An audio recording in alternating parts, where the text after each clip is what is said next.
Hey, everybody. Welcome back to another episode of Critical Perspectives. I'm here with Vanessa, and we have just, as always, been pretty busy. There's been so much going on. Obviously, the U.S.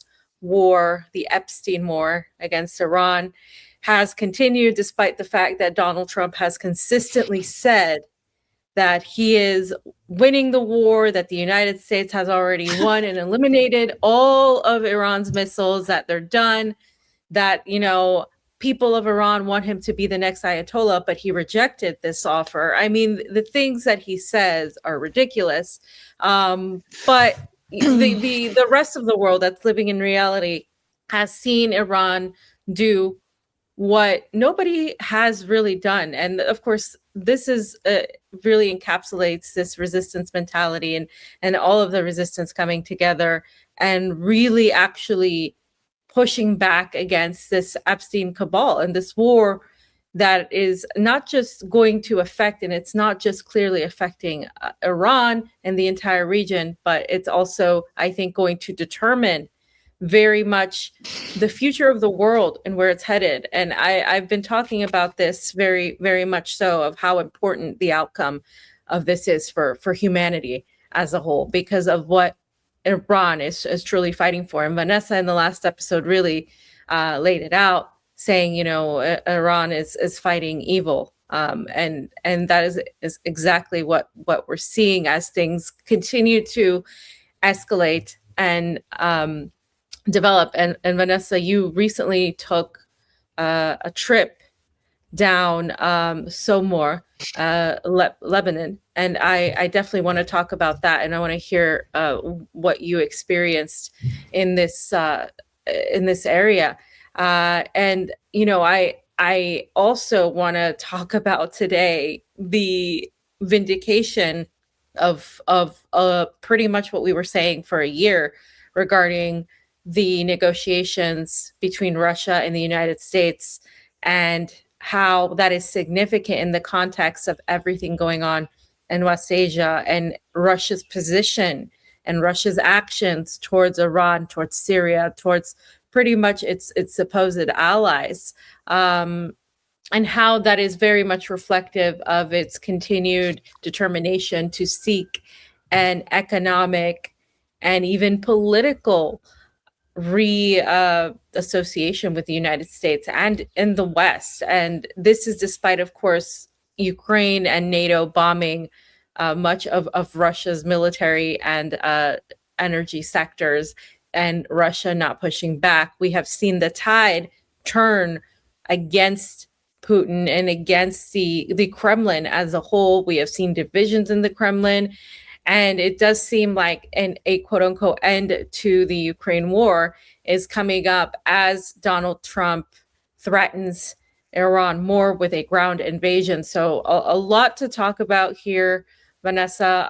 Why don't we just start off with, what's going on your side of the world in Lebanon? Yeah, I mean, there's a lot going on. As you say, I spent 3 days basically on the ground, first of all, going to the southern suburbs of Beirut, so relatively close to home, where, of course, Israel has been bombing since 2024 without stopping, in all honesty, despite the ceasefire that came into effect in November 2024, just before or the morning of the beginning of the fall of Syria. Of course, the first attacks by Jolani's Al-Qaeda forces back in December 2024. And so first of all, basically, I just went to the suburbs, most of which have now been evacuated. There's more than 1 million refugees now coming from the south and the southern suburbs of Beirut, and even from some of the eastern border areas with Syria, because they're also being forced to evacuate. So, of course, Lebanon, which is a relatively small country anyway, I think a population of 4 million, is basically having to now condense its population into a smaller and smaller area. And, of course, the intention now which is not new. It goes back to 1948 that Israel had the intention of annexing South Lebanon up to the Litani River, which provides Lebanon with the majority of its water source. And of course, if we look at how Israel has effectively preyed on this region to secure water sources. The occupied Golan territories, which of course are Syrian, provide Israel with 30% of its water supply. They take also from Jordan, of course, from Palestine. And at the same time, they deprive Palestinians of clean water for their agricultural lands, but even for their sanitation and their drinking water. Like, for example, in Gaza, the first things they usually bomb, of course, are the desalination plants in Gaza to prevent them being able to have clean drinking water or even be able to keep Gaza clean when, particularly in this kind of weather, heavy rain, when of course there's raw sewage running in the streets. And that was bad back in 2012 when I was there. Imagine now when pretty much all of Gaza has been so heavily obliterated or damaged or just rendered uninhabitable by the genocide that's been ongoing since the 7th of October. And then basically we tried to get to the south, so south of the Litani River, to an area on the coast called Sor, or Tyre, people might know it as. But actually it was made impossible because at that point they started to bomb all of the bridges that basically enable people from the north to go to the south and vice versa. So they're cutting off the south. I mean, this is so clearly another ethnic cleansing pogrom that the Zionists are committing against the Lebanese. And of course, again, historically, this has been ongoing for decades since the creation of the State of Israel. And so, and people would have probably seen the video with Steve Sweeney, the RT journalist, basically being targeted by Zionist warplanes. The missile, very luckily for him, didn't make a direct hit, but it landed very close to him and he ended up with shrapnel injuries. Thank God he's okay. And then, yes, on the third day, I went to an area called Somor, which is basically about 50 kilometers from the border with Syria. It's in what is known as the West Bekaa. And it's an area of around, the town itself, I think, is a population of around 3,000. But throughout the history of the existence of the non-state of Israel, it has been targeted for persecution and for ethnic cleansing. Probably one of the worst was back in 1984 when, after the massacre at Sabra and Shatila, when the Phalange, the Christian forces that were aligned with the Zionist forces, were allowed to enter the camps of Sabra and Shatila, and they massacred more than 3,000 Palestinians, raped women, murdered children. And in 1984, a similar event occurred in Somor when the southern Lebanese forces, which again were aligned with Israel, entered the town itself. The Zionists were surrounding the town to prevent people coming out. And again, they opened fire, they threw grenades, they on the pretext that they were trying to find those responsible for an ambush of the Druze militia a few days prior. So just to give an indication of how historically this town has suffered from the ethnic cleansing programs run by Israel and aided by certain factions within Lebanon itself. A lot of people probably don't understand how that dynamic inside Lebanon. And really, it was just so sobering to look at the damage to civilian property. There's no actual real military property in this town. It's a very small community. Most of them have evacuated. Those that remain are basically fighters, but also the elderly, who are not leaving the south because what do they face? They face a life of displacement and uncertainty. And most of them are of an age where they're just, no, I'm just going to stay here, whatever happens, right? Because they'd already evacuated back in 2024. And that was not a very pleasant experience for them for a multitude of reasons. And so now many people are kind of deciding to stay in their homes, and they're suffering as a result. And here, most of the buildings that I saw that had been destroyed by missile strikes were civilians, elderly civilians that had been killed, not fighters. At the same time, there are constantly drones and war jets in the skies above the village. We were told that one of the roads was very dangerous to take. They redirected us to another one, which is less surveilled by the drones. And we were very lucky in the sense that on that particular day, it was pouring with rain and there was very heavy cloud cover. So actually the drones couldn't operate brilliantly. So I suppose to a degree, that prevented any strikes on that particular day. Not that we necessarily would have been targeted, but potentially the fighters that we were talking to could have been targeted and so on, because they were out in the open helping us to go around the town and look at the places that had been hit. So I think, what I took away from this very much as I did in Syria is that these are ordinary people. These are just farmers and academics, students, doctors, medics, and so on, who just don't agree with Israel taking over their territory and their homes and ethnically cleansing them and expanding its territory at the expense of their people. And again, this is a very important point that we often forget when we're analyzing these situations, even in Palestine. The young men who are fighting in the resistance, they have dreams as well. They don't necessarily want to lose their lives resisting for the rest of their very young lives. They want to leave the country. They want to have a normal life. They want to go to school. They want to study. They want to become whatever profession that they've always dreamed. They want to play football. And so, it's very, the people of this region are already being dehumanized by Western media. They're already being described as terrorists or as, undeserving factions, etc. And when you actually get to meet them face to face, and you realize what a wonderful, very humble, very kind, very generous community it is here and in Syria, in Iran, in wherever you go, where the resistance exists, particularly in Gaza. And so, those 3 days, one, it was sort of incredibly sobering. The fact that when we were driving around in Nabatea, I kept seeing ambulances just parked up in random places. And afterwards we were told, well, we can't keep them at the headquarters, because if we keep them at the headquarters, Israel will just bomb and destroy all of them.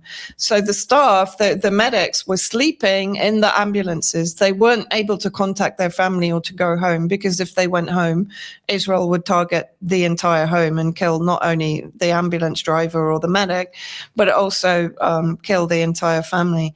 So these guys were literally sleeping in their ambulances in different places in the towns, in order that if they get struck, it's only one that gets struck, not the whole team or not the entire headquarters. And we saw this time and time again. Whenever we saw a bombed out house, they told us that they bombed the house, the medics came to try and help the wounded, and then they bombed the paramedics. So exactly what we saw in Gaza, exactly the same tactics here in Lebanon, and as far as I understand, the same tactics now in Iran. They're bombing hospitals, they're bombing medical centers, they're bombing ambulances, they're bombing paramedics when they go to the scene of a missile raid right on a civilian area.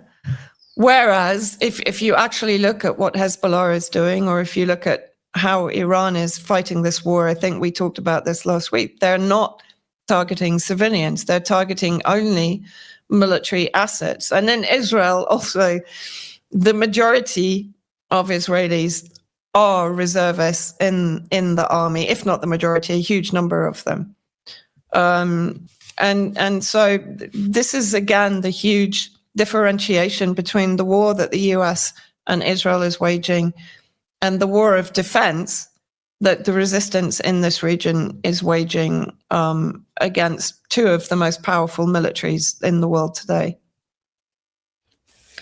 Yeah, and I think it's important to emphasize also, what the intent of this is to take the entirety of southern Lebanon by force and to pit the people against each other, and this renewed Nakba, this an even more extensive form of Nakba towards the southern part is really what I think people need to get clear is what that means, and everything you've shown in your article is that people are regular people that don't want to leave, and this is what I've encountered with some friends, that they refuse to leave. They're not going to leave. This is their land. And in a way, it reinforces the mentality that we're seeing with Iran, with the resistance, with Hezbollah, but it's also just a matter of, this is my home, why do I need to leave? And the specifics of the evil of blowing up bridges to stop people from being able to get out, or to manipulate and corral them like they're cattle. And this mentality from the Israeli regime is just very apparent in everything they do. The leaflets that they gave out, it's extremely fascistic. And I think a lot of people, we've been all focused on Iran, but a lot of things that are happening in Lebanon are extremely brave, what we're seeing, but it's not seen as brave. It's just seen as the normal thing to do, is to defend yourself. And I think after we've seen those strikes on the bridges, there was also the fact that Hezbollah pushed back, of course, against the Israeli tanks. And that's something I think, like, I wanted to ask you on, like, that they escalated the operations against Israel, and Israel was in many ways put to shame. And we go back to this idea of Israel being this paper tiger, of not being as strong as it is. I mean, Iran has definitely displayed that, but people underestimated Lebanon and Hezbollah again, thinking that, this is a done deal, or even trying to say, well, the Lebanese government is telling Hezbollah to disarm, so maybe this is a done deal. And they don't, that a lot of people in the West don't understand Hezbollah. They don't understand resistance, and they don't understand that wasn't going to happen, that they're not just gonna give up and go away. This is it. But it's incredible to me when I see all of that on social media, this lack of understanding. Why Vanessa, is it so Hezbollah's actions, why, and the retaliation and the humiliation effectively against Israel, why is that such is that such a major thing that I think a lot of people are just ignoring or completely dismissing? Yeah, I mean, I think it's very similar to, on a bigger scale, what Iran is doing, because it's fighting against two nuclear states. It's fighting against the entire Arab bank of the Persian Gulf, and the American bases there. And it's actually not just holding its own, it's actually winning the war from an economic perspective and from a military perspective. Of course, it's taking a lot of hits, but I don't think there is anyone on the planet today that isn't surprised by the capability of Iran and by the development that they have clearly done in the military sector for the last 40 years, despite being under crippling sanctions and isolation and blockade. And of course, we should always remember Yemen, also what they achieved since 2015, when Saudi Arabia started its unlawful aggression against Yemen back then. So, 10, 11 years ago. And Hezbollah, I was actually talking with a friend of ours last night. And again, she pointed out that had Syria actually not stood for 14 years against the regime change war, we wouldn't see the Hezbollah that we see now, because that gave them another 12 years of ability to develop, and also having Syria as that land bridge and production facility to provide them both with the technology and with the weapons that they're now using against Israel, right? So that 12-year break that they had when everyone was focused on Syria gave them the ability to basically build up their capability to deal with what is now happening. And I think now we're up to something like 30 Merkava tanks. I mean, it's really difficult to keep up because, the Hezbollah statements are coming very, very fast, more than 87 operations now. Hand-to-hand combat in a lot of the very hot areas in the south. Israel is claiming that it's advanced 8 kilometers, but there is pushback on that narrative, of course, from Hezbollah. And again, I'm not saying that Hezbollah are not taking punishment. I'm not saying that civilians are not dying in the south. They are. Today, there was a massacre in one of the southern towns where a 3-month-old baby and family were killed in an Israeli strike. So we're seeing what we always see, the massacre of civilians on the basis that they're all Hezbollah, just as we saw in Gaza. They're all Hamas, so they all deserve to be killed in this sort of ethnic cleansing, genocidal strategy that Israel has in the region. So 30 Merkava tanks. I think they've also destroyed a couple of D9 bulldozers. The hand-to-hand combat, they're causing like untold damage to the Zionist military, and actually to the point where the chief of staff, Eyal Zamir, has actually put out a red flag warning to the government, and has basically says, unless you bring in the laws to increase conscription, the IOF is effectively going to collapse. We don't have the manpower to cover all of the fronts that you're now pushing us into. So, you have Iran, although, of course, one can say there isn't a ground invasion yet. We're going to get onto that. But in Syria, now they've got this very strong front against Hezbollah, and they're not doing well on the ground. They never do well on the ground. Israel is like the United States. They're happy when they're bombing and droning and massacring civilians in vast numbers in a kind of shock and awe blitzkrieg campaign.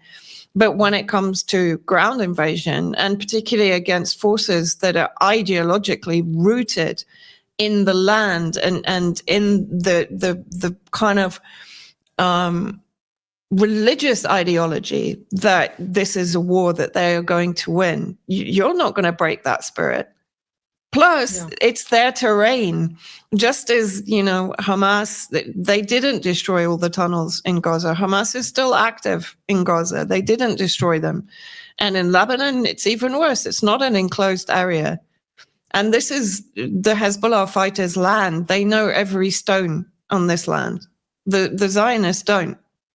And, there have already been multiple reports saying, we can't cope with this. Hezbollah are just coming out of the ground at us, and we're just being surrounded. They're ambushing. We're hearing of multiple ambushes of forces where Israel, for example, has sent a spy drone in to try and draw Hezbollah out, and they've just let it pass. And then when the forces think, oh, well, it's okay then because no one stopped the drone, they've moved forward and then they're ambushed. And the fact that the jets are having to fly at relatively low altitude, partly because of the weather, they're able to actually even target war jets with the Manpad shoulder head surface-to-air missiles. And added to that, the weather. I think there were a number of Israeli soldiers who had to go back home because they were suffering from hypothermia. Because literally the tanks are getting bogged down in mud, which makes them a sitting target. They're just not hardy. They've been living in the lap of luxury for 100 years. They have no idea. They're not handling the hardship that is now finally karmically coming back their way from both Iran and Hezbollah. And as I've said before, Yemen hasn't even entered the war officially yet.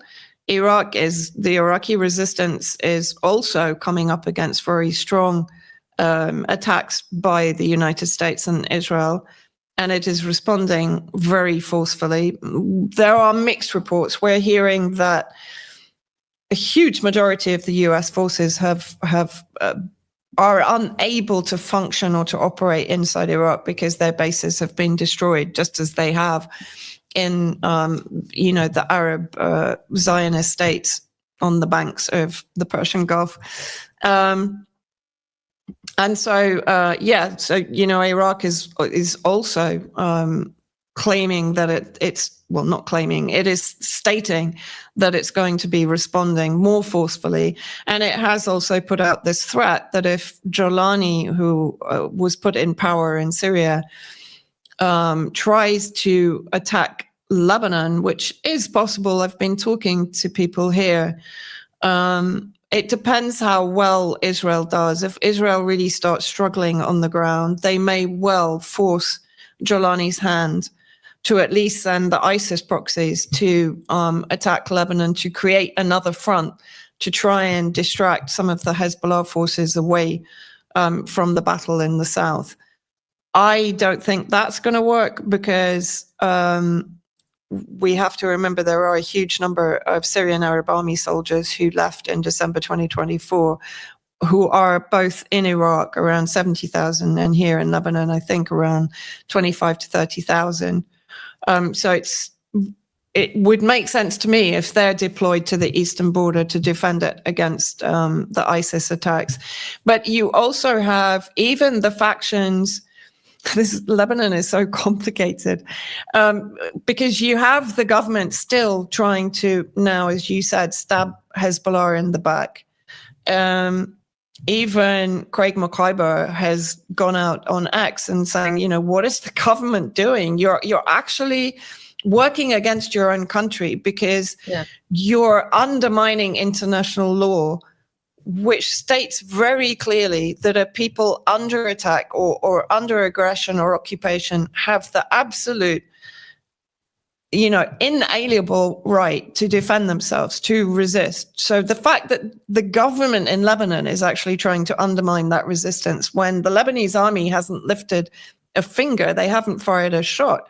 Although I'm also hearing, and I think we mentioned this last week, Hezbollah is actually trying to protect the army because they know that they're not going to be capable of taking on the Zionist forces. So to an extent, Hezbollah has kind of said, no, get out of the way and just let us fight because, you're not equipped, you're not prepared, you're not paid enough to do this. Not that Hezbollah is paid either. But they have a vested interest in defending their land, whereas many elements in the army don't. So they've basically effectively said to them, no, it's fine.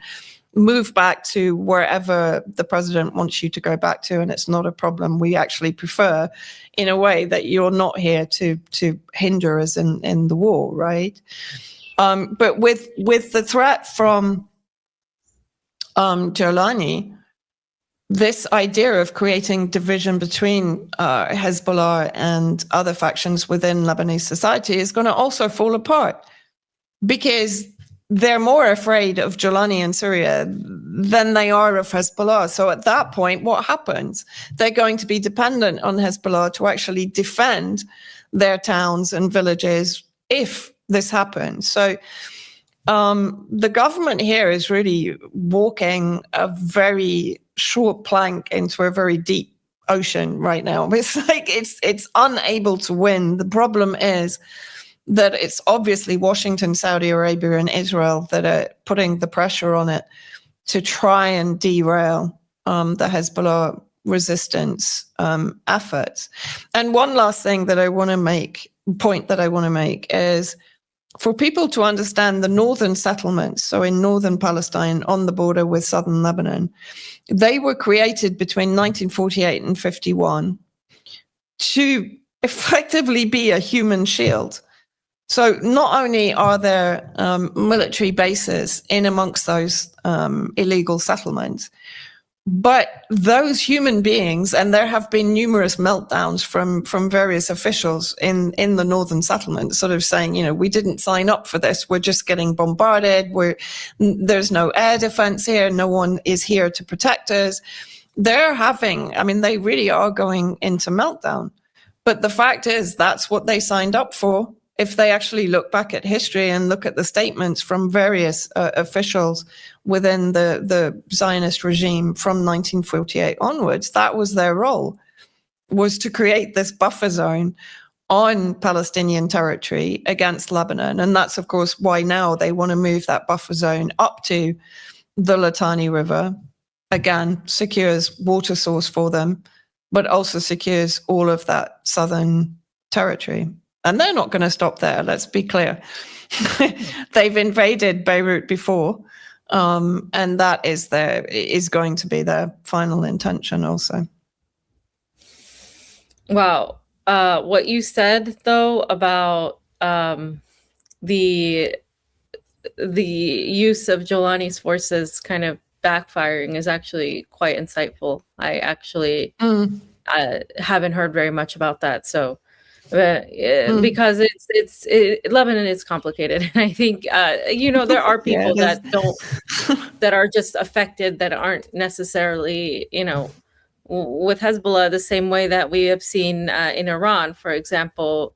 Some of the opposition or the reformists come out and so in support of Iran after the United States bombed and killed the Ayatollah Khamenei and really started attacking them the same way we saw in Venezuela. These attacks by Washington tend to unite the populations. These attacks by the Zionists in attempts to divide kind of do actually the opposite. And they have been doing the opposite, in terms of bringing people together, because people actually understand more clearly who the enemy is when they're being bombed and when they're being threatened and when they're being directly targeted. And when, for example, Hezbollah is the only thing that stands between Israel and it taking over the entirety of the country, then I think it becomes quite clear who is actually on their side.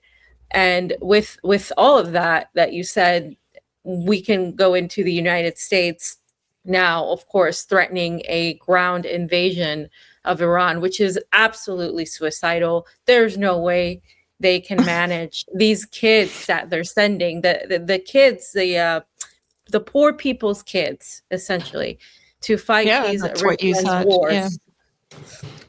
But that's what it is. I mean, you're not going to see the predator elite's children go to fight this war, not even as generals, not even as higher ups. You're just going to literally see pretty much the majority of everybody else. And there's so much propaganda in the United States, which calls everything else propaganda, saying, oh, we're going to offer you student debt forgiveness. We're going to you can buy a home really easily, because they do get discounts pretty much on everything, especially on houses. And right now it's getting impossible for young people especially, to buy homes.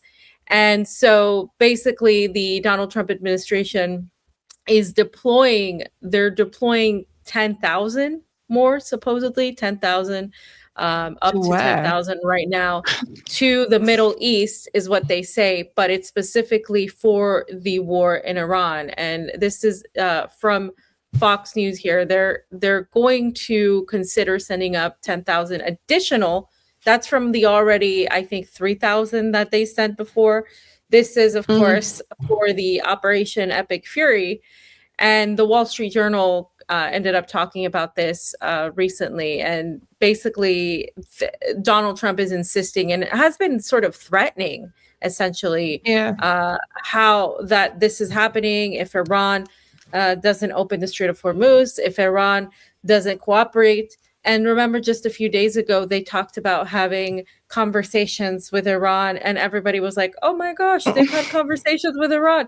And here are the points that Iran agreed to. They agreed to stopping their nuclear development. They agreed to this, and none of that was true. And it's being No, of course not. blasted on X, not just X, but on regular mainstream media, which people should know better by now. But it's being blasted. But you hear from somebody related to the matter, from somebody close to the matter, but you never see Iran saying this sort of thing. And then Iran will come out hours later and say, this is absolute insanity. We have never said this. We don't want to negotiate. We're not going to negotiate until our terms are met when we want. And we have seen all of the officials come out vocally and tell this to Trump. But, you know, again, the U.S. People, they don't get this information. So all they're seeing is this just very psychologically planned display. But I think we touched on it last time, is it's not really sticking the way they want it to this time around. And I think that's partially because of everything that's happened before that we've been lied to, that has led to this, right? So in turn, Iran has said that they're sending 1 million fighters that are going to prepare to supposedly battle it out with the U.S. if they do it. And we know Iran has said, you know, we're waiting for you. We're waiting for you. Come here, because they know the United States is not equipped to fight the terrain. They're not equipped to, they have no idea about their enemy. And this is something I've discussed before, I think on a show I did. The United States has a tendency militarily and politically, but especially culturally, to dismiss and not really get to know their enemy, because it works very quickly for them. They go, they bomb, they take out, they leave, and it's worked every time. With Iran, they're facing this pushback that they've not encountered before, and they are completely out of their depth.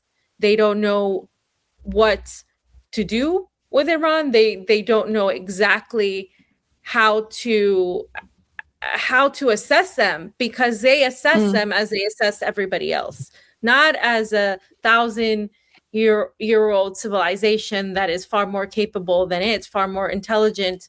Not just the politicians, but the military that doesn't just act on impulse, that isn't just going to bombard everything, carpet bomb everything, and expect, you know, to just take it all.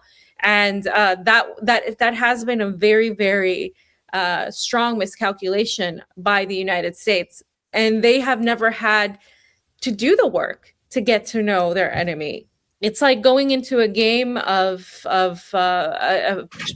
chess and playing checkers. They think they can just, you know, blah blah blah, and they're not That's realizing a good description.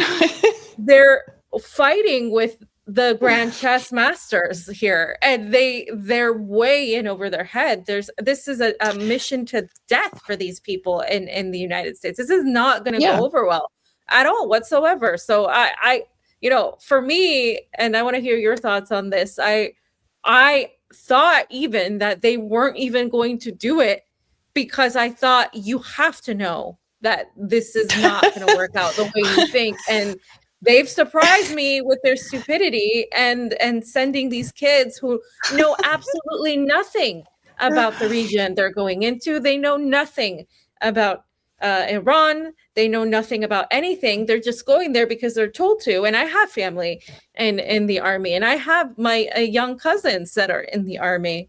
And so this is, for me, it's like, you know, you tell them, like, you know what you're fighting for. Like, this is not, and they're not like eager people to go fight to kill people. I think this is psychologically going to do something to these people like it did before in Iraq. And these Vietnam, people are in Vietnam before that, because this would be a Vietnam, because there's no way they're going to be able to have this defeat that they think they are. And they had no knowledge about Vietnam. I mean, you know, they were just being sold on a jingoistic tagline, basically. And to be honest, and I guess that's one question I want to ask you. I'll just come in with what I think about the whole ground invasion idea, because there's a lot of theories circulating. But I guess, we've had the Winter Soldier, we've had Vietnam, we've had countless wars, Iraq. And then, of course, we've had moving to the strategy of using proxies that we've seen both in Afghanistan, but also more recently, of course, in Syria, and using PMCs, private military contractors like DynCorp and so on. So they have tried to kind of obfuscate or prevent the actual threat to American foot soldiers in this way, but I don't see how that's possible in Iran. I mean, it's a vast country. So I guess my question, I'll just talk about the ground invasion, but my question back to you is how is this happening again in America? I don't get this. I don't get how after all of this, it's happening again. There are glimmers of mutiny, like we saw on the USS Gerald Ford, which is now moored in Greece, in Crete, not anywhere near Iran. After there were deliberately blocked toilets, and then I think there were fires on board. And we know there's been pushback against the religious messaging from the insane Christian Zionist commanders, including Hegseth. So there is a degree that there's a little flicker of pushback, but it's not, it's not a towering inferno yet. And I don't really understand how that is. But so just keep that in mind, because I think I'll go off on the ground invasion now. I don't understand how a ground invasion is going to work. Really, I've had various people sending me various, I have to say, Western male military analysts, telling me exactly how Trump is going to, invade from the south, Balochistan, because in Balochistan there's a degree of separatism there. There's all how he's going to try and take over Kaj Island. Despite the fact that there are, I don't know how many Iranians can fit on Kaj Island, but there are huge numbers of Iranians going to huge lengths to be on Kaj Island to defend it, right? So that's one thing. And plus, you're in the Strait of Hormuz. How on earth are you going to land troops and equipment? And that's my next point, is there has been chatter on social media that no equipment yet has been requisitioned to accompany this land invasion in Iran. So there's no tanks, there's no, I'm not a military expert, there's no artillery, there's nothing that they're going to need to actually run a long-term campaign, because this isn't a special forces campaign. This isn't a campaign that you can send in a few hundred Marines to take over Tehran. It's not going to happen, right? I mean, history tells us it's not going to happen. So that's a few points. And then I started kind of thinking, well, okay, let's look at the proxy aspect. Are they going to try and trigger some kind of proxy attack through Pakistan, for example? Because, of course, they got rid of Imran Khan. Saudi Arabia for decades has been effectively running Wahhabi schools in Pakistan. So I can imagine how that is a possibility. There's also another possibility from Azerbaijan, because Israel and the U.S. have been establishing surveillance there, military presence under the pretext of corporations running the Zangezur corridor, right? So that's another potential, but that would be American troops. And I'm not sure where they're moving these 3,000, 10,000, 25,000 million troops, whatever Trump comes up with next. Where are they going to move them to? There's no operational bases left in the Zionist Arab states. Iraq is under attack. They've already sort of withdrawn from bases there. They've withdrawn from the majority of bases in Syria.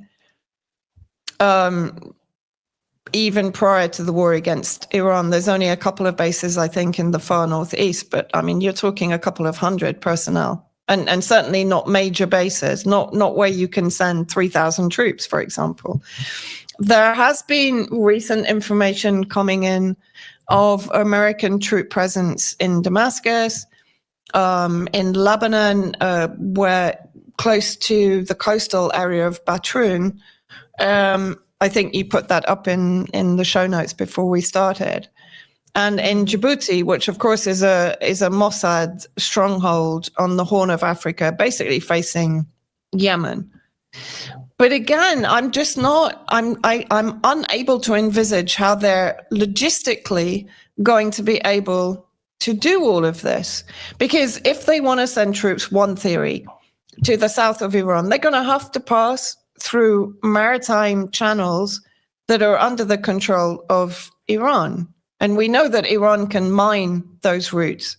We know that Iran, I mean, today there was a Thai tanker attacked in the Straits of Hormuz that is basically, crash landed on one of the islands there because it didn't ask permission to go through the Straits of Hormuz. So I don't know, just logically, rationally. Plus, we have to remember that Trump is basing all of his statements, not his decisions, because I don't really think they're his decisions.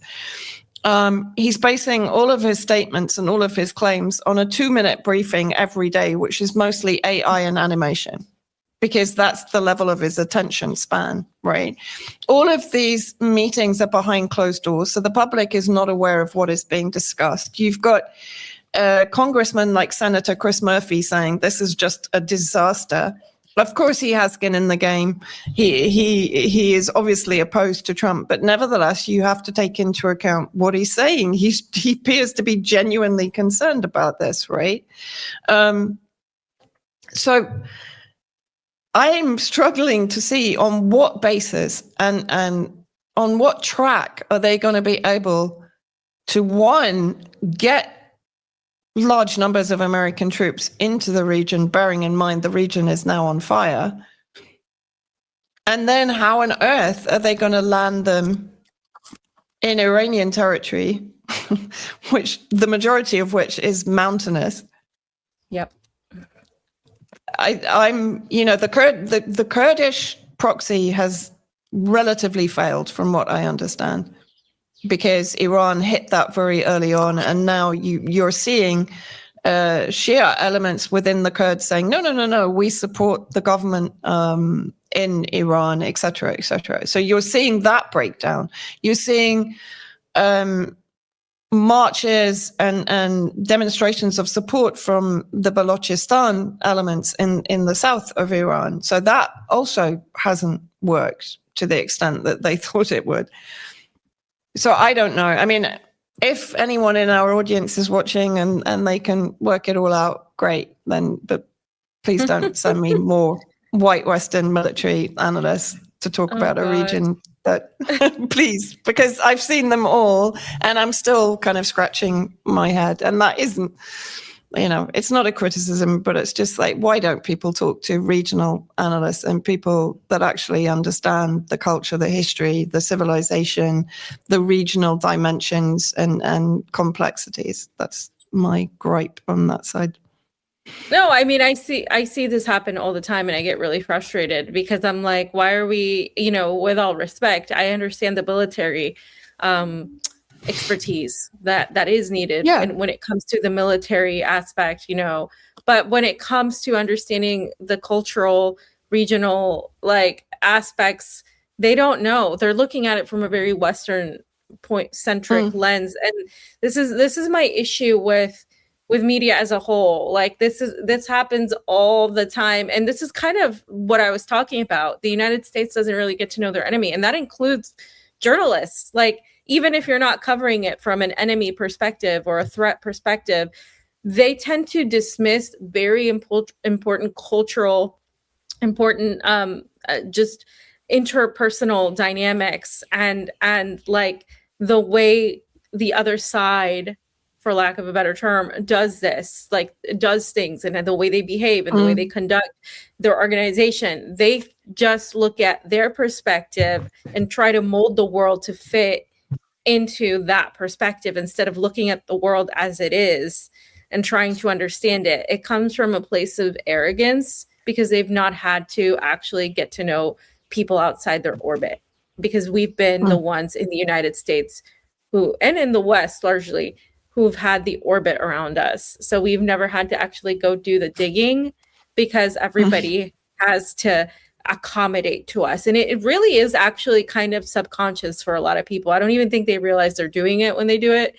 But it definitely happens. And to answer your question about why do you think, why is this happening again? Like, why aren't people seeing through it? I think people are seeing through it. I think people my age in their 30s are seeing through it. But I think people who are younger, who are not alive during the war in Iraq, or who were like just born or born after, they don't see it. Like they have a harder time because they didn't experience that, or they can see what's happening right now with Palestine and everything and all of the lies, but they didn't live through the war in Iraq consciously, so they aren't recognizing the same patterns that some of us are like, wait a minute, like, you know, this is the exact same language, the exact same excuse, you could play, I think we played a video with Pasta the other day of like George Bush next to Trump, and it's basically the same thing, just a different guy, different cadence delivering it, but it's basically the same words, you know, the same reasoning behind it.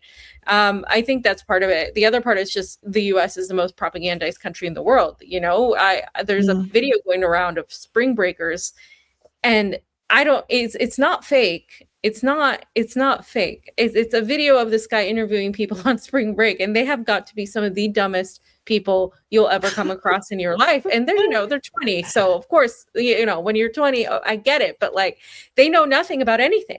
And that's kind of like the US culture. It's like, it's not even present, I think, so much in Europe or in the UK. There's a little bit more, a significant amount, let's be honest, more intellectualism that goes on there versus in the US, we don't value that for the most part. You know, Donald Trump is a reality TV star.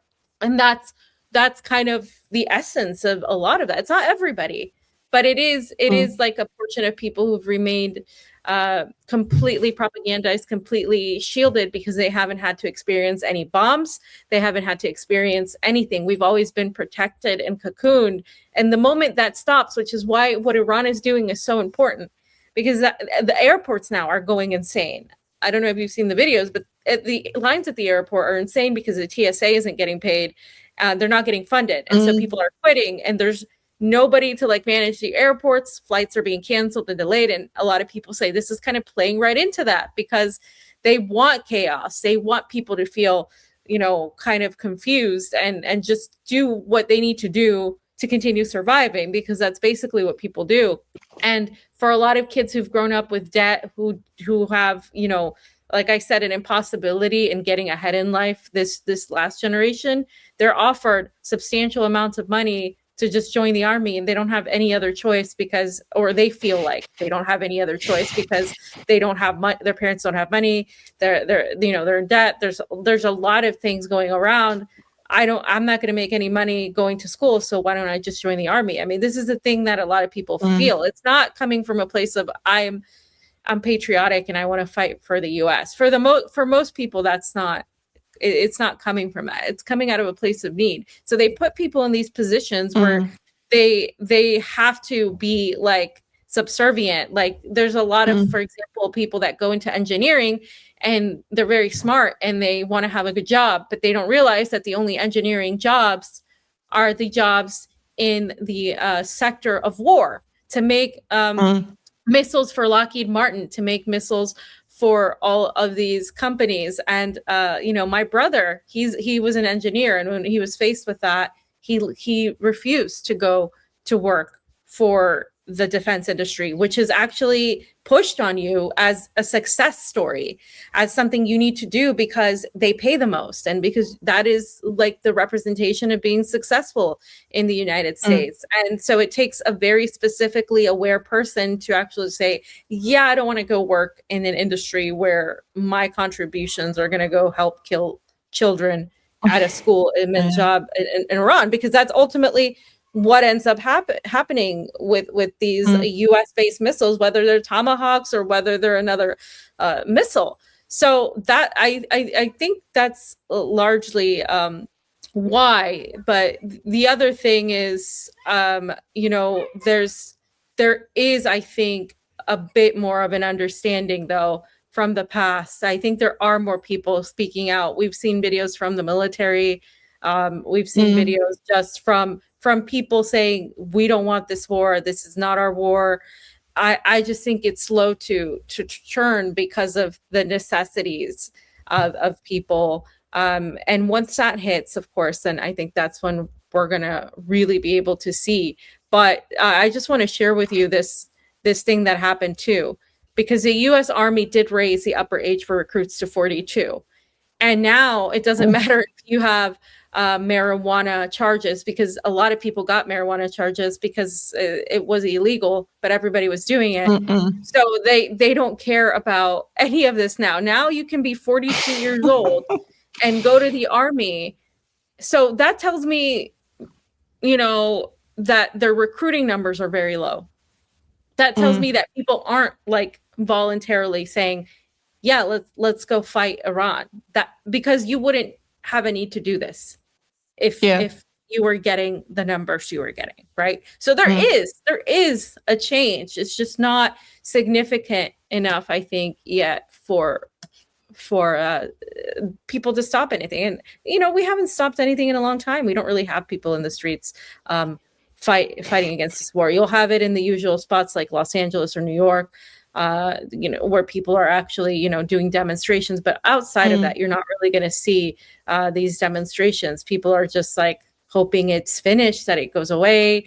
You know, there's still there's still the language of the terrorist aspect, because we have been thrown this programming for a long time, right? Like, oh, the Middle East are just always fighting each other. Oh, the Middle East, there's just these groups are terrorist groups. Like, it's like people just don't go beyond that. And I don't know how people break through it, because I don't even know how I broke through it.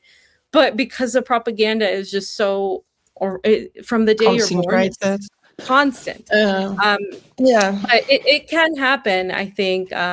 And this is why I think there's a lot of social media control to try to confuse people, because that's where younger people are going, is social media, right? And that's why TikTok was taken over, because they were learning too much. And now, you know, you have an Israeli in charge of TikTok. So, and I also wonder, just thinking aloud, you know, as this war continues, I don't see it ending anytime soon. Is there potential for bringing in forced conscription? And then, of course, you have the ability by the government to bring in emergency laws and surveillance and the whole Palantir surveillance capture network. You know, I think also, because you always have to look at both sides of the coin of what is going on and the long-term measures that they're looking to bring in. And of course, war is the perfect environment, just as COVID was the perfect environment to establish lockdowns and to test the malleability of a population, basically. Do you think that's a potential? Do you think they would get away with any kind of forced conscription if, for example, there were a false flag? I mean, that's another potential that's going to come in there.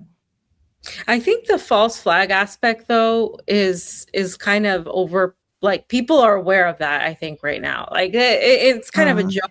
But I mean, I don't think everybody is, but I think it's definitely, I would say, more more than it was. People are mocking the false flag thing. Nobody's buying a lot of these, little random attacks that have a Muslim guy wearing a shirt that says like "I love."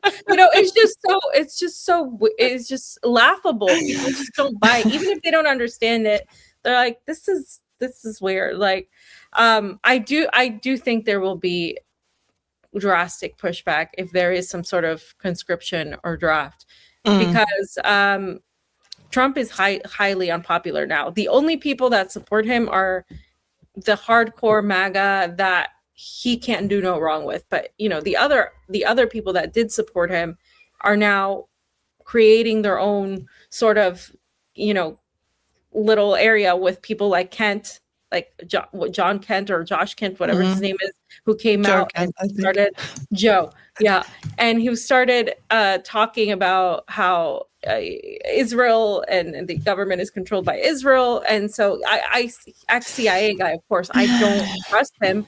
I don't trust anything that's coming out of his mouth. And I think he is quite controlled opposition, so to speak. But he's the replacement frontman, as many people have been sort of pointing out, basically. Exactly. And so there's going to be this new creation, right, in the Republican space where it's like they're kind of gearing people in to go this route.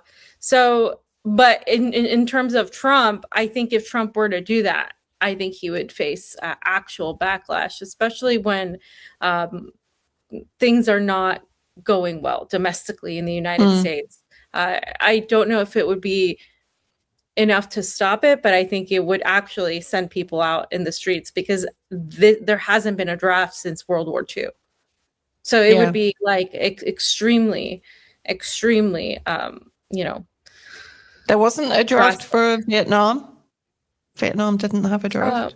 I guess since Vietnam, but I think at the level that we would need it, it would require for it. It would have to be massive. And people, there was pushback. If you recall, during the Vietnam years, people literally left and fled the country, and like even some of the top politicians didn't go fight.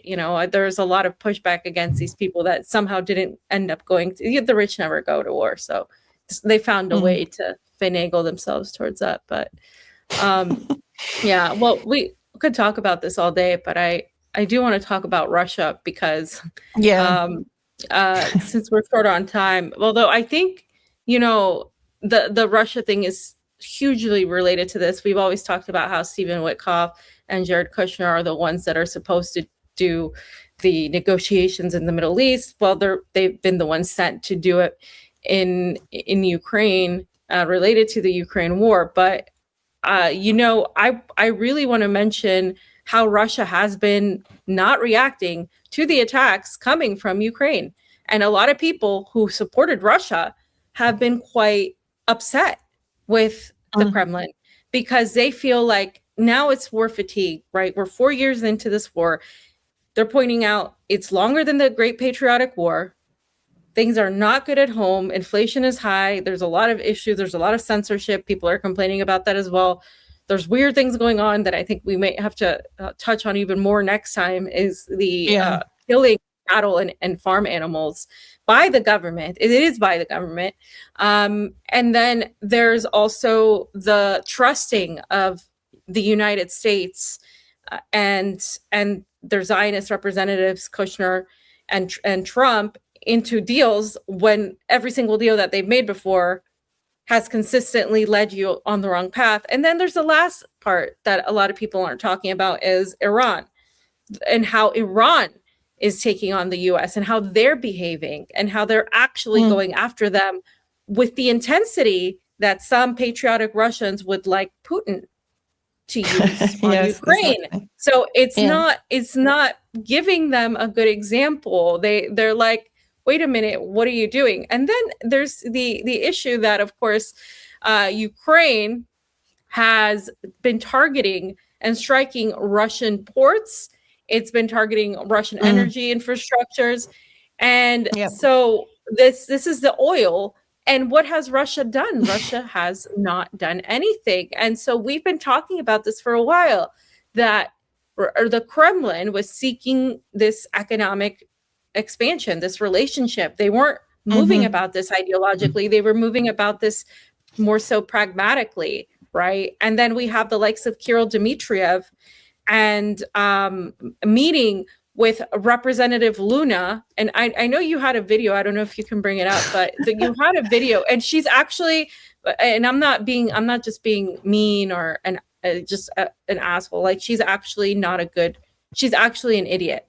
And I think a lot of people don't know this outside of the United States, but she's known as one of our idiot representatives. I think she came from a weird position, like in entertainment or something. I don't know. She's not a very smart person. I'm not saying that everybody that is an idiot, but she is actually particularly that. And Kirill Dmitriev and her constantly like talk on social media, like they constantly give accolades to each other. And she posted this today. For the first time in close to a quarter of a century, 5 members of Congress met with 5 members of the Russian Duma to discuss peace and bilateral relations. As representatives of the world's 2 greatest nuclear superpowers, we owe our citizens open dialogue, ideas, and open lines of communication. We will continue to foster this dialogue and push for peace, blah, blah, blah. So it's very strange that this is happening at the same time that the United States is engaged in a war with Iran, supposedly one of Russia's biggest allies. And Kirill Dmitriev has just put out an article, I think, in the Politico saying, yay, now we're going to cripple the EU with high oil prices. Now, I just want to get your sorry if I've interrupted, but when you were talking there, the attacks on basically the oil industry in Russia comes after the Russian abstention at the UN Security Council, effectively criminalizing Iran. And on the same day of that abstention, Kirill Dmitriev was in the US and getting sanctions lifted off Russian oil, which was a necessary lifeboat really for their national wealth fund and their fiscal revenue fund and all of this. They were hemorrhaging from the loss of oil revenue. And then boom, almost immediately, when they appear to have kind of hugely benefited from the war against Iran and the closure of the Hormuz Straits by then increasing their revenue by 150 million a day by having the sanctions lifted off the oil. Ukraine bombs the oil facilities, right? Then you have Kirill Dmitriev saying, we're going to be putting up the prices of oil to Europe, and literally rubbing his hands with glee at this idea. And of course, we've seen this and we've pointed out this partnership between Kirill Dmitriev and by default Putin, because Putin is acknowledging and approving of everything that Dmitriev is doing, including the meetings with Jared Kushner and Steve Witkoff. And so to me, I don't know if it looks like to you, but this looks like an extension of the war between the EU and the US, where the US is saying, okay, we'll get Russia out of the oil revenue hole. And EU is saying, no, you won't, because we'll get Ukraine now to bomb the Russian oil facilities. That's what it looks like to me. Yeah, and this battle that's going on, Kirill Dmitriev is playing really well into, because he's constantly going after the EU and saying they constantly, get in the way of negotiations with between Russia and the United States, and so there's this manipulation theater going on where we're supposed to believe that the United States is not going to, and NATO are going to be fighting. And I think to a degree there are these competing interests, and the United States has not hesitated before, right? As Victoria Nuland said, F the EU, they've not hesitated to throw them under the bus, to completely destroy them. And of course, with the Nord Stream pipeline as well. I mean, that was directly an attack on them eventually. I mean, the energy the scarcity that it created has plunged Europe into a decline that I don't think we're going to get out of anytime soon. And apart from that, though, you have the Kirill Dmitriev being positioned as a Kremlin spokesperson, and he is. He may not be somebody that holds a position within the state or the federation, the Russian Federation as a whole, but he is clearly the one that's doing this economic push because he's a businessman, and he's a businessman that's well versed with U.S. and Western corporate sector. So he's the guy that's doing that, and he's the face of that, and he's constantly talking about the price of oil hitting 100, the price of oil hitting, at XYZ per barrel. And like, so what I find very interesting is the fact that a lot of people are pointing out it went from naivety to just outright like stupidity, right? And so I think Russia thinks that people are looking at this and saying, oh, well, this is good. The war is ending and all of that, which I think some people, yes, want the war to end. A lot of people want the war to end, and Russians especially, but not under the terms of making a deal with the United States when you've seen what they're doing, and not responding to the attack on your energy sector when you said that was a red line.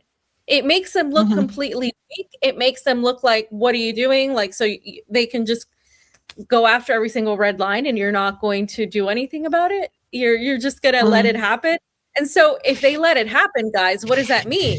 That means that there's something else at play here, right? That this isn't just a war about, oh, I have these red lines and this is a patriotic thing and we're fighting. No, they're not Iran. And I think a lot of people thought they had more of an ideological fight in this. But what we're seeing here is that the Kremlin doesn't have that.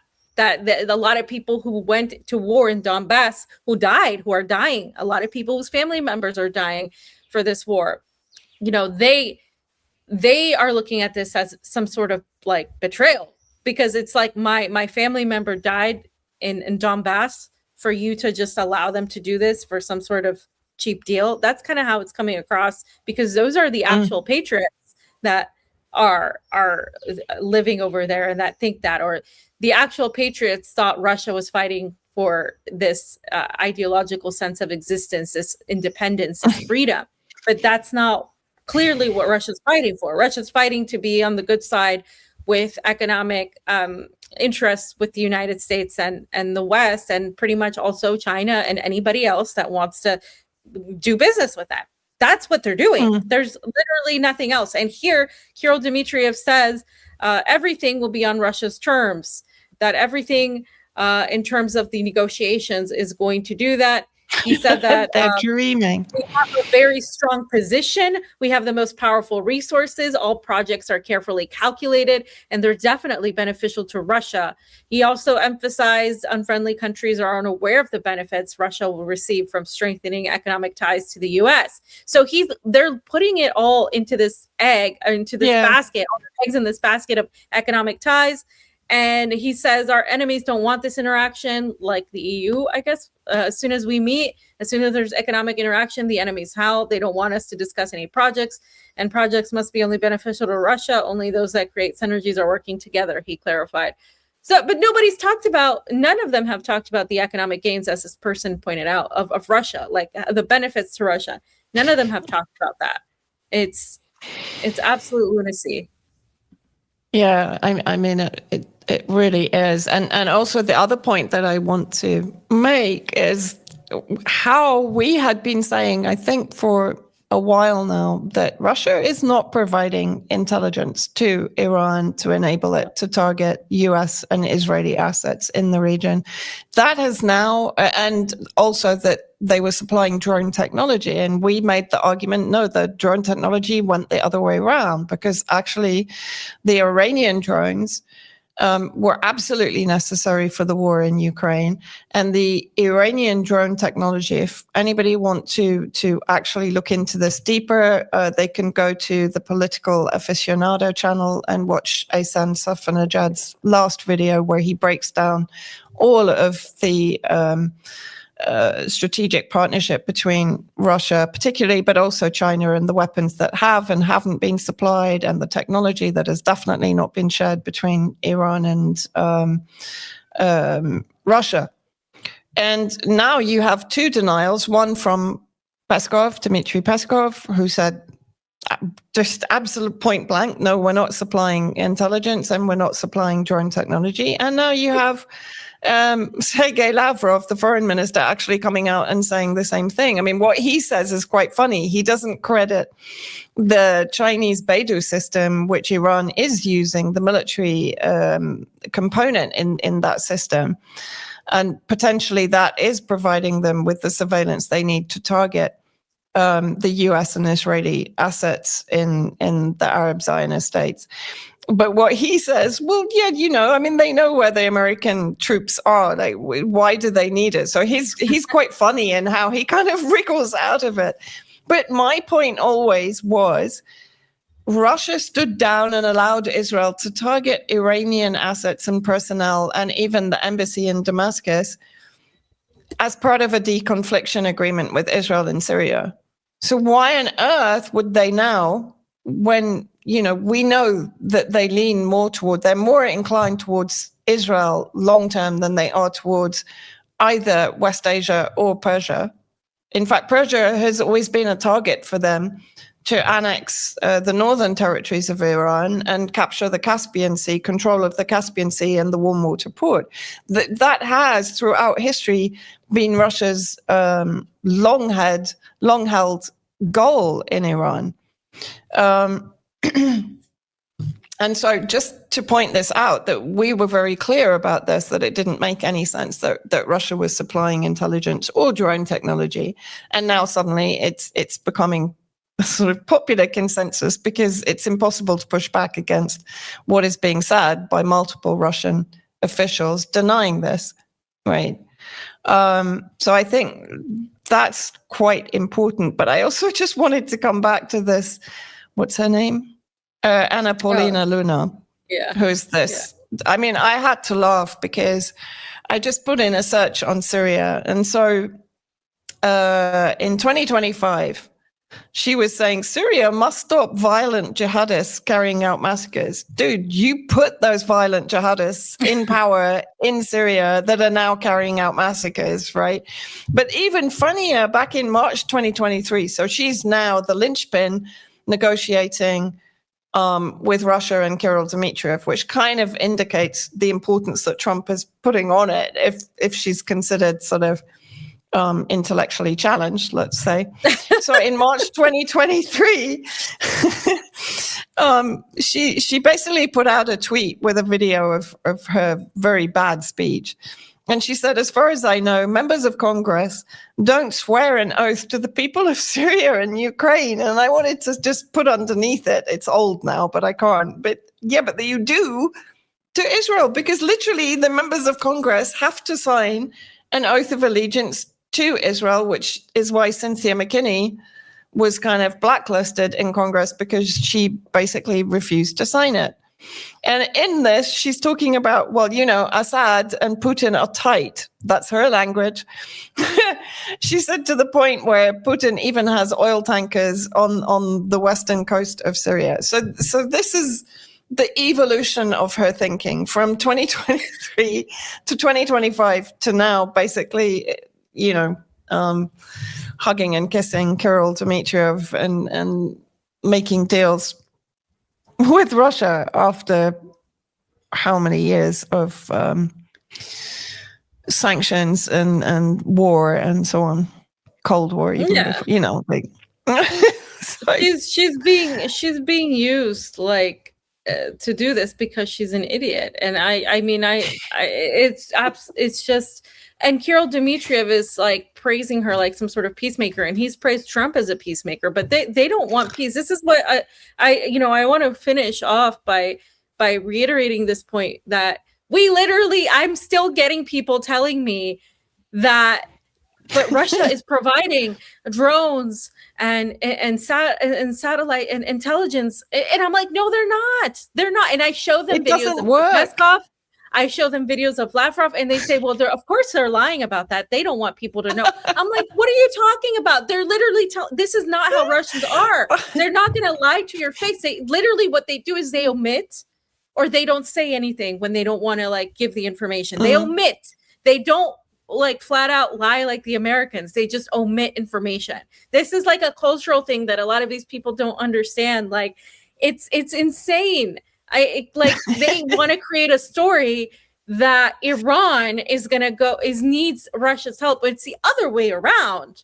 And so it's really, yes, it's insulting towards Iran, but it also shows like how people just frame events to what they want to believe is true. And it's been so frustrating. And now with Lavrov saying it, I think that adds another layer, because some people don't like Dmitry Peskov and think he's just gonna, say whatever he's told to say. But no, like Lavrov has actually been quite critical of kind of saying opposite things that we're hearing from Kirill Dmitriev and the likes of Putin. So there's kind of this whole thing going on. But then there's also this, and a lot of people got mad that I shared this video because I don't understand though why. Like, it's not the whole thing he says, but it's a very important thing he says for people to understand. It's another layer as to why Russia was never going to join Iran in a fight. They're never going to provide this sort of intelligence because, first of all, as we talked about months ago, the strategic partnership with Iran never included a defense pact like it did with North Korea. And then both China and Russia have this relationship with Israel, and Putin here outlines it clearly. He said that Israel is almost a Russian-speaking country. 2 million people from the Soviet Union and Russia live there. We take that into account. And this was when he was asked why he wasn't assisting Iran in the conflict with Israel. Yeah. This is an older video, but none of that has changed. And none of what he said, everything he said. So I don't understand why people are getting their panties in a twist. He said this. Well, and also, because I think it was Gilbert Doctorov that in the last few days was basically talking about the Russians in Israel. And he said, also, you have to understand that those Russians hate Putin and they hate the current government in Russia. So he actually said there are analysts in Russia that are saying, why are we basically worrying about the Russians in Israel? They're our enemies. Yeah. Literally, he used the word enemy. Right. So it doesn't make sense. And there's also, even if you look at the whole speech, right, there's one section where he says, in relation to Iran, he says, we always fulfill obligations with Iran. No, they don't. They reneged on the S-300 deal in 2010, and Iran had to take them to court and threatened to sue them for billions until they finally delivered them because George W. Bush had told Putin, please don't supply them. The same in Syria. S-300s were promised in Syria, and Netanyahu said, please don't send the S-300s to Syria. So as far as I know, it's still very sort of clouded in conspiracy and secrecy. But as far as I know, they came in, but they never trained the Syrian Arab army to use them. They were not used in anger to prevent Israeli attacks on Syria. So I'm sorry, even if you look at the whole speech, it still raises the same questions. So the fact that you took that one section out, which is very relevant on its own, even when you put it in context of the rest of the speech, it's still a question that should be raised, because why is he protecting however many million Russians that are in Israel that are now fighting against Iran and fighting against Palestine and fighting against Lebanon? Why is he defending them if they're the enemies of Russia, as described by many Russian analysts? Right? It still doesn't make sense. Sorry, it doesn't. You don't make it make sense by adding more of what he said. It actually makes it, in my view, more confused. The final paragraph that he says, I still haven't figured out what the heck he means in it, actually. I haven't got it, but I think I sent it to you. I don't even understand this. I don't buy that. That's why. I mean, I think maybe it might be a reason, but I think it's more so just an affinity with Israel and exactly. The interests that they're looking at, because this is not an ideological government. They're not ideologically, patriotically going to fight with Ukraine over this. That's what they said. but that's not what this is truly really about. And I think that's what's, I've realized too, but I think a lot of Russians and other people who are super patriotic realized. And the last thing I just want to share is like, I think I don't follow this person. I don't know who they are, but this person said, as someone who identifies as Russian, speaks Russian, loves Russia, and loves Putin, it's sad to see Russia becoming a laughingstock due to its constant gullibility and failure to understand that no one in the West is your friend or partner. Every single Western leader views Russia as an enemy they can lie to, simply because Russia, or perhaps just Putin, secretly wants to belong to the Western club. They will never accept us. We are not them and they are not us. Accept this reality and do what's best for your people. This is how some people are feeling. And there's been a lot of criticism towards Russia, towards Putin for this as well. Like, and I'll talk more about this next time, the domestic issues that are happening that correlate very well with the international issues. And that's the only reason why I will talk about them. But a lot of pushback is coming towards Putin. For the first time in history, the approval rating of the party that he is a part of has hit below 30%. So this is like unprecedented. Their lack of actions towards the Ukraine, but towards NATO as a whole, this kind of cozying up to the Trump Zionist wing. People are talking about him siding with the Zionists, and Iran's display doing the opposite of that hasn't painted them in a really good picture. And I think people are catching on to that. And as you said, a lot of the Russians in Russia want nothing to do with these Israelis. They actually hold them under contempt because they have multiple passports. They can come and go as they please to Israel. They often have U.S. passports as well, while Russians are pretty much told, like, you should be patriotic and, stay in Russia and live your life in Russia. And then these people who tend to have money are the ones that are, can come and go. And they are seen as traitors. If you go to the comment section, I don't know if I sent you this, but there's a comment section that I went to in Russian media. It was a Russian media Telegram channel, and people are just railing against the Israelis. Like, there's one or two comments that are pro-Israelis, but the rest of them, they dislike them as much as the entire world.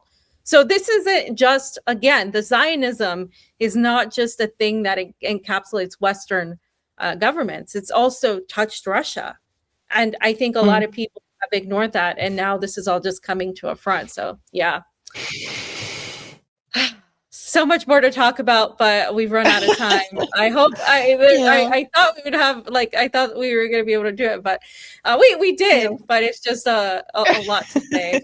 So there's a lot to cover, and discussions run away with you anyway. But anyway, I hope it brought some kind of intellectual respite for people in explaining what's going on.